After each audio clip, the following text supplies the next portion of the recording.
আসসালামু আলাইকুম। ফালিয়াস কিচেনে আপনাদেরকে স্বাগতম। আশা করি সবাই ভালো আছেন এবং নিরাপদে আছেন। আজকে আপনাদের জন্য নিয়ে আসলাম প্রয়োজনীয় একটি বিষয় নিয়ে, তালের রস। তালের তৈরি বিভিন্ন খাবারের প্রধান সত্য হলো তালের রসটা বের করা, কিন্তু অনেকে ঝামেলা বা ভাবে যে এটা অনেক কঠিন, এটা কিভাবে করবে। তাই তাদের জন্য আজকে খুব ইজিভাবে তালের রস বের করার রেসিপিটি নিয়ে চলে আসলাম। আজকের এই ভিডিওতে আপনাদের সাথে মজার একটি বিষয় শেয়ার করব, তালের আটি নিয়ে। সেজন্য ভিডিওটি শেষ পর্যন্ত দেখতে থাকুন।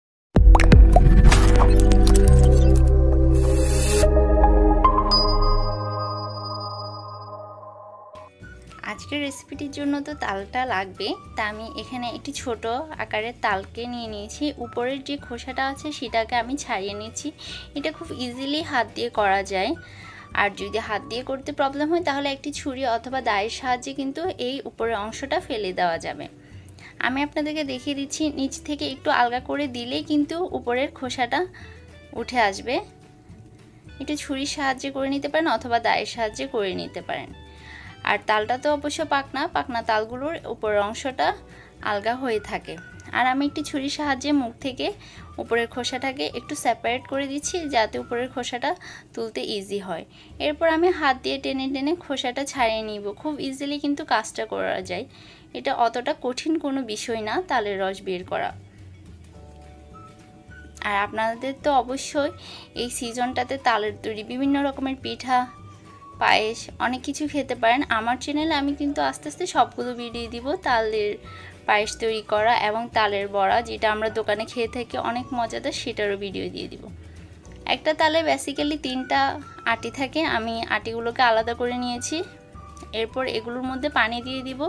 একটু পানি দিলে তখন এই রসটা বের করতে সুবিধা হয়, না হলে কিন্তু রসটা বের করা যায় না। আমি বেশি পরিমাণে পানি দিব না, অল্প একটু পানি দিয়ে এটাকে কিছুক্ষণ ধরে চিপলে রসটা বের হয়ে যাবে। হাত দিয়ে কিছু সময় মথে নিলেই কিন্তু রসটা বের হয়ে যাবে। আর একসাথে কিন্তু বেশি পানি দিতে যাবেন না, তাহলে রসটা অনেক সময় পাতলা হয়ে যেতে পারে। কারণ আমরা কিছু কিছু রেসিপির জন্য রসটা একটু ঘন রাখি, সেজন্য এটাতে অল্প পরিমাণ পানি দিতে হয়। আর বেশি পানি দিলে তখন তালটা রান্না করার সময় কিন্তু প্রচুর জাল দিতে হয়। সেজন্য আমি এখানে অল্প পরিমাণ পানি দিয়ে করছি। আমি তালে আটিটা আলাদা করে নিয়ে ওখানে আরেকটু পানি দিয়ে এটাকে কিছুক্ষণ মথে নিব। দেখবেন যে অনেকগুলো তালের রস বের হয়ে যাচ্ছে।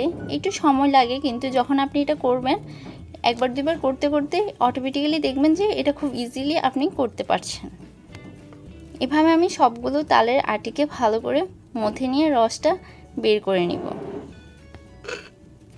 এটা যদি একটু বড় পাত্রে করতে পারেন তাহলে খুব ভালো হয়, তাহলে ভালো করে ঘুরিয়ে ঘুরিয়ে হাতটাকে মথে নেওয়া যায়। আমার পাত্রটা একটু ছোট হয়ে গেছে, সেজন্য আমি এটাকে আলাদা করে তুলে নিচ্ছি। একটা করার পর যাতে একটার রসটা আরেকটা আটিতে না লেগে যায়। এভাবে কিছুক্ষণ মথে নিলে তালের রসগুলো বের হয়ে যাবে।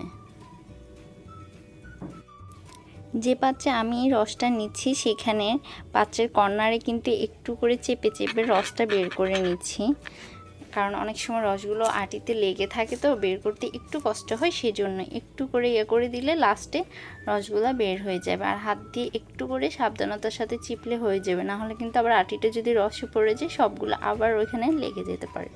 খুব ইজিলি কিন্তু আপনারা এই কাজটা করে নিতে পারেন। এরপর যখন আরেকটি পাত্রের মধ্যে আটিগুলো নিয়ে নিব, ওখান থেকেও কিছু পানি দিয়ে একটু চিপলে রসটা বের হয়ে যাবে। বেশিক্ষণ করা লাগবে না, কারণ আমি বেশি একদম রস সবগুলো বাইর করব না, হয়তো বা তিতাও হয়ে যেতে পারে, সেজন্য উপরের রসগুলো নিয়ে নিচ্ছি। আবার যখন পানি দিয়ে এটাকে মথে নিয়েছি অর্থাৎ চিপে নিয়েছি, এর মধ্যে রসগুলো বের হয়ে গেছে এবং তাও কিন্তু অনেক ঘন। যখন রসটার ঘনত্বটা কমে যায় তখন আর আমি রসটা নিব না। রসগুলো নেওয়া শেষ পর্যায়ে এখন আমি এটাকে একত্র করে নিয়েছি, যেহেতু আমি আলাদা আলাদা পাত্রে রসগুলো নিয়েছি। এ পর্যায়ে আমি এগুলোকে ছেঁকে নিব একটি ছাঁকনির সাহায্যে, কারণ যখন আমি রসগুলো নিয়েছি তার মধ্যে তালের কিছু আঁশ থেকে যেতে পারে, সেজন্য এটাকে ছেঁকে নেওয়া ভালো। যেহেতু এখানে এই রসগুলো দিয়ে পিঠা অনেক কিছু তৈরি করা যায়, সেজন্য এটাকে ছেঁকে নিচ্ছি। আমি একটি স্প্যাচুলার সাহায্যে একটু ভালো করে ছেঁকে নিচ্ছি। দেখেন কতগুলো আঁশ বের হয়েছে। আর আজকের ভিডিওতে যে মজার বিষয়টি শেয়ার করব বলেছি সেটা হচ্ছে তালের আটিকে রেখে কিভাবে এটা থেকে ভিতরে শ্বাসটা খেতে হয় সেটা।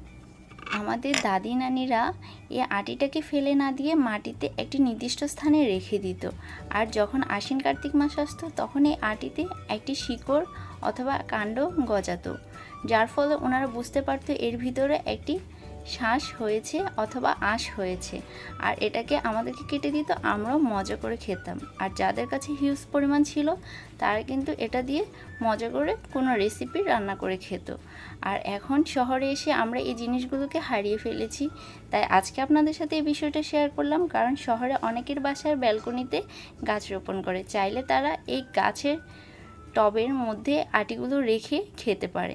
আমি আমার নেক্সট কোনো ভিডিওতে কিভাবে আমি এই আটি থেকে আঁশ বের করে খেয়েছি সেটা আপনাদের সাথে শেয়ার করব। আর আপনারা বাসায় এই জিনিসটা একটু ট্রাই করবেন, আমাদের নিউ জেনারেশনকে এই জিনিসটার সাথে পরিচিত করার জন্য। খুব সহজে কিন্তু তালের রসটা বের করে ফেললাম। আর এই তালের রসটা দিয়ে এখন আপনারা পছন্দ অনুযায়ী যে কোনো পিঠা, কেক অথবা রান্না করেও খেতে পারেন। আমি আমার নেক্সট কোনো ভিডিওতে তাল নিয়ে কোনো পিঠা বা কিছু তৈরি করে দেখিয়ে দিব। সে পর্যন্ত ভালো থাকবেন আর আমাদের সাথে থাকবেন। আসসালামু আলাইকুম।